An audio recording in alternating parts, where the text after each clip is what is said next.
বাংলাদেশ মানেই প্রাণের স্পন্দন, মাটি ও মানুষের গল্প। আমাদের চারপাশে লুকিয়ে আছে হাজারো অজানা কাহিনী, দেখি আর শেয়ার করি। চলুন একসাথে জানি ভালো বাংলাদেশে। বাংলাদেশে বিদ্যুৎ খাতে এক নতুন যুগের সূচনা ঘটছে রূপপুর পারমাণবিক বিদ্যুৎ কেন্দ্রের মাধ্যমে। এর অবস্থান পাবনা জেলার ঈশ্বরদী উপজেলার রূপপুর গ্রামে, পদ্মা নদীর তীরে। এটি বাংলাদেশের প্রথম পারমাণবিক বিদ্যুৎ কেন্দ্র। রূপপুরে 2টি পারমাণবিক রিক্টর স্থাপন করা হয়েছে, প্রতিটির উৎপাদন ক্ষমতা 1200 মেগাওয়াট। মোট 2400 মেগাওয়াট বিদ্যুৎ উৎপাদন হবে। রাশিয়ার সর্বাধিক VVER 1200 প্রযুক্তি ব্যবহার করা হয়েছে।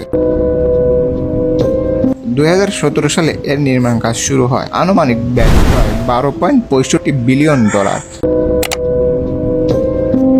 যার মধ্যে বেশিরভাগ অটো রাশিয়া থেকে ঋণ হিসেবে নেওয়া হয়েছে।